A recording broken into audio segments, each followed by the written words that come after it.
where's this other thing? And people ask me, you know, are you putting something up on that wall? What's happening with it?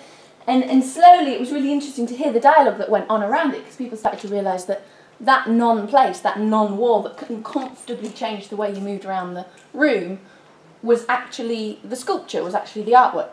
So it was kind of subverting that narrative.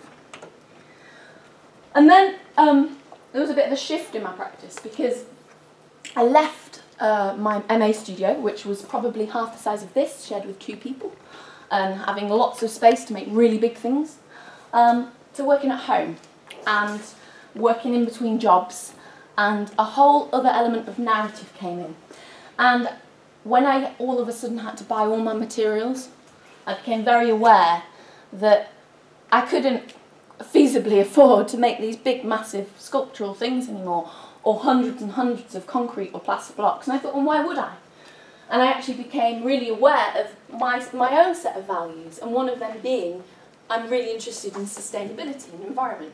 So I sort of made a bit of a pledge with myself that I would only ever make things again that were from recycled or found materials.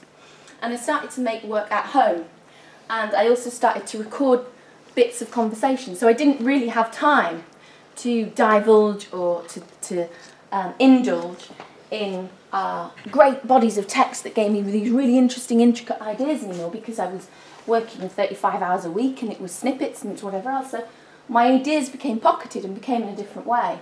And my ideas actually took a more of a personal narrative. And I lived in a shared house at the time, and it was sort of what I started to take was snippets of conversation between people and relate them to form that I found. And a lot of my experimentation came out of practices in the home. So cooking, making things, just you're halfway through cooking something and something breaks in the way it shouldn't, or something happens in the way it shouldn't. And I also started to really reconnect with process in the way I had done with those casting those blocks over and over. I got very good at making things out of plaster and casting concrete. I started to experiment a lot with wax, a lot with wire, a lot with fabric, because it was immediate, it was there, and I could work with it. And so that relationship between form and function, domestic and professional, crossed over and created new narratives. And I also had several friends who had found a similar thing. They had left their MA or their degree, and they were working at home. And we were aware at the time, there was a lot of exhibitions in York that were sort of dealing with nice paintings of the Minster. And that's fine, and we don't mind nice paintings of the Minster, but we were also like, we wanted something that had more of the conceptual narrative that we'd all been interested in through our degree and our masters. And International Women's Week was on, and York runs an International Women's Week every year, and they put on all sorts of events. And all of us found that we were connecting with narratives that were written in the 70s and 60s about women making work at home on a kitchen table.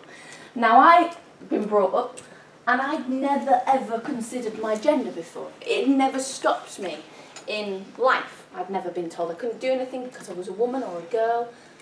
But actually, some of my friends who were 10, 20 years older than me had experienced that and did know what that was like. And we thought, well, maybe there's a conversation here between the work we're doing, the practices we're doing, and us being women, or women's work, and that notion of women as professionals and the artist as a professional woman. So we did a collection of talks, and we put some work on it. We used the Norman Rhea Gallery at York University, and we did a collection of works, and I actually got a job working in a nursery as a creative practitioner with 3- and 4-year-olds. And it was really freeing to see how young children are so creative and so innovative through play, and they put things together through play in a way which is sort of completely the opposite of what I'd been doing with the perhaps over-conceptualisation of making work. So then I had this kind of connection between playing with materials and thinking about the ideas. So I started to bring these things together. And this work, for example, it's called Nesting Maratoshka, which is the proper name for a babushka doll. So this work was connected with, the lines were to do with the geographies of working between work and one job and another job and home and other commitments, with the forms in the middle, which were made out of wax. which were kind of meant to be mimicry of this kind of babushka, that doll type thing. So there was kind of these narratives of family and home and professional balance, but at the same time maintaining something that was professional and conceptual.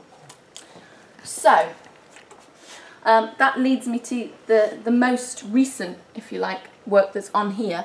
It's kind of gone off in a different trajectory since.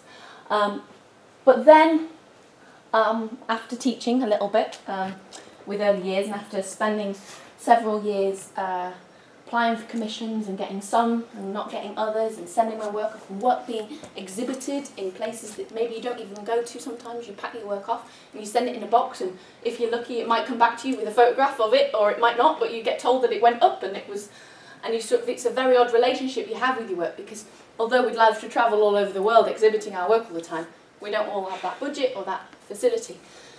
I sort of thought, well, where do I want to go with this? How do I want to be sustainable with this? And I thought I would love to do a PhD. I want to develop my practice further and my making further. But I also became aware that value and function was, for me, something to do with cultural capital.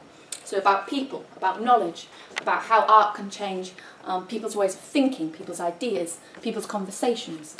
So that led me to think about teaching. So that's when I did my PGCE.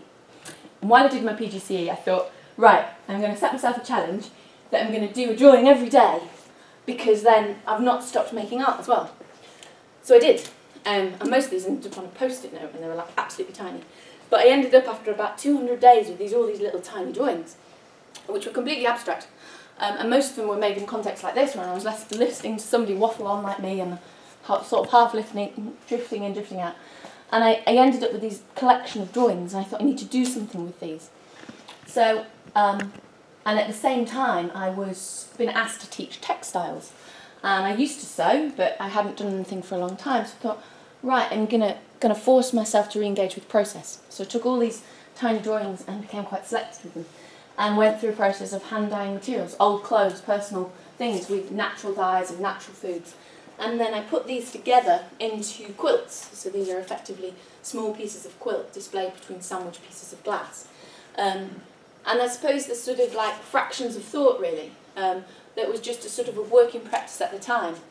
And although I exhibited it, because I was asked to be an artist in residence for this time period, I exhibited it really halfway through a process. And I think that's quite interesting, because these I almost see as sketches for something else, or bigger things. But sometimes it is quite interesting to put your work out there when it isn't finished or it isn't fully realised, because then you have a more of a live conversation with your work, rather than going, oh, it's done, finished, it's over, forget about it. Whereas when you put it out there and it's still quite fresh, you can leap off from that and go forward with that. And then I suppose that leads me on to how I've gone forward from that. So this element of drawing and working in those pockets of time that you have. A lot of you at the moment are doing a degree or doing a foundation, and you have several days a week which are designated to art. But when all that stops and when you leave the institution, you have to think, how does that fit into my life? Okay? Especially if you have a job. If you're lucky, your job involves art, but that might not be your practice. So how do you find those slots? And I suppose what I took away from this artist in residence was about creating those slots, creating those times, creating those windows, because it is important, it is valuable, and it's still professional practice. So it's about how I kind of marry up my living and my life and all my other commitments with that perpetual notion of still making, which keeps you in tune with other people who are making, but also your own artistic integrity.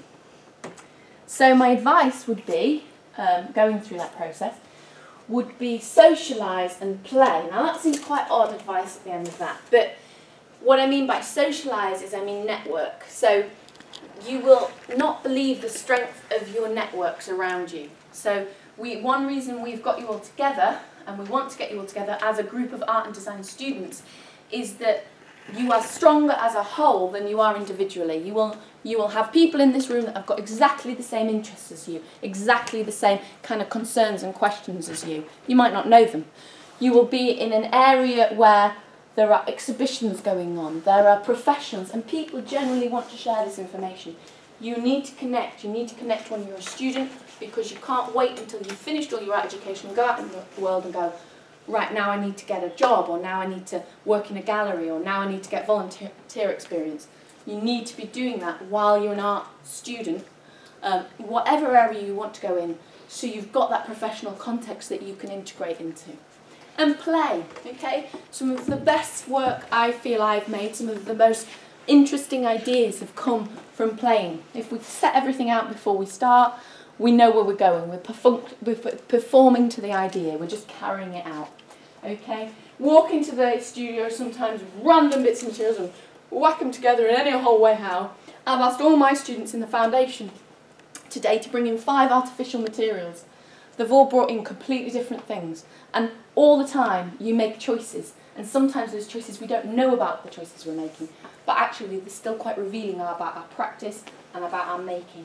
So play with things and allow yourself to make accidents, because sometimes those things turn out to be really useful. So in summary, I am a conceptual, oh, I've missed out artist, that's great, isn't it? Sorry about that. Let me put that in. Apologise for the typo. I am a conceptual artist concerned with ideas of value and function. I work with a range of materials and objects to create sculpture and installation. Okay? Hopefully you understand where that's come from now and what those frames of references are. You might have heard me talk about things or said things that you're thinking, that's gone over my head and I don't understand. That's okay. Yeah, that is totally okay. But you probably understand more about me as an artist than you did at the beginning. I'm presently working with personal narratives to explore commonalities and the cathartic nature of storytelling. So over the last couple of years, I also got to a point in after my masters, I was still fairly young, not a lot had happened to me in life, and I didn't really have a lot to make a lot about. And then I went out and lived and did stuff, and all of a sudden you go, oh, there's a lot going on now that I've got to draw from and make art and think about, and those narratives and those values change. And actually, I'm interested in storytelling because as a culture, as a society, we've always had told stories. And actually you look at a lot of those stories and the familiar ones are the same stories of loss or grief or family or union or betrayal that get repeated. They just get repackaged and retold in different ways across different generations. So that's kind of where my practice is at the moment and what I'm currently thinking about. So thank you for listening, and I've put on there any questions, which I will take questions now, but I've also put my email address on there. So if any of you want to, if you're not comfortable to give me a question in this environment, that's totally all right. But you think, oh, what was that thing she was going on about, or who was that artist she mentioned, then please feel free to email me. Okay? Any questions straight away? Was that your artwork with the turmeric? What's the story that goes with yes, that one? Yes, it was. So Can that you go one. back to that? That would be really good, please. Yeah. So this one here. Yeah. Yeah.